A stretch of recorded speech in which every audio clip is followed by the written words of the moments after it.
राणीपुर में क़ौमी शाहराह ते ट्रालर जे टक्कर में मोटरसाइकिल सवार हिकु ॼणो फौत ऐं हिकु ॼणो ज़ख़्मी थी पियो आहे। हादसे में बख़्त ऐं दीदार राजपर ज़ख़्मी थी पिया, जिन मां दीदार राजपर गिम्स अस्पताल में दम धणी हवाले कयो। पुलिस ट्रालर तहवीर में वठी ड्राइवर खे गिरफ़्तार करे वरितो आहे।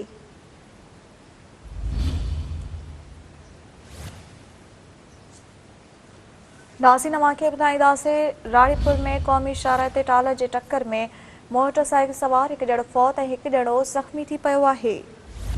अव्हांखे ॿुधाईंदासीं, हादसे में बख़्त ऐं दीदार राजपर ज़ख़्मी थी पिया, जिन मां दीदार राजपर खे गिम्स अस्पताल में दम धणी हवाले कयो। पुलिस ट्रालर तहवीर में वठी ड्राइवर खे गिरफ़्तार करे वरितो आहे।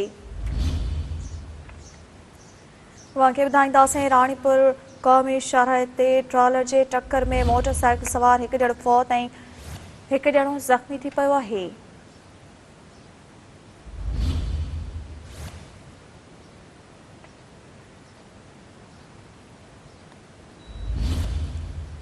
अव्हांखे ॿुधाईंदासीं, राणीपुर क़ौमी शाहराह ते ट्रालर जे टक्कर में मोटरसाइकिल सवार हिकु ॼणो फौत ऐं हिकु ॼणो ज़ख़्मी थी पियो।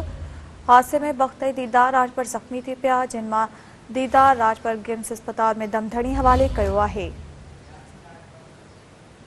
इन जा वधीक तफ़सील मालूम कंदासीं। टेलीफोन लाइन ते असांखे जॉइन कयो आहे सिंध टीवी न्यूज़ जे रिपोर्टर यासीन राजपर। जी यासीन राजपर, कहिड़ा तफ़सील आहिनि? जी, राणीपुर क़ौमी शाहराह ते सूलाक लिंक रोड ते जेको आहे सो ट्रालर जो जेको आहे मोटरसाइकिल खे टक्कर थी पियो, जिनखां मोटरसाइकिल सवार ॿ ॼणा दीदार राजपर ऐं भक्त राजपर जेको आहे सो ज़ख़्मी थी पिया, जिनखे फौरी तौर ते गिम्स अस्पताल मुंतक़िल कयो वियो। जॾहिं त जेको आहे सो भक्त राजपर ज़ख़्मनि जा सूर ॾसंदे जेको आहे फौत थी वियो आहे। दीदार जेको आहे सो ज़ख़्मी हालत में गिम्स अस्पताल में ज़ेर इलाज आहे। जॾहिं त राणीपुर पुलिस वाक़ई वक़्तु पहुची ड्राइवर खे गिरफ़्तार करे वरितो ऐं ट्रेलर खे जेको आहे सो पंहिंजी तावील में वठी छॾियो आहे।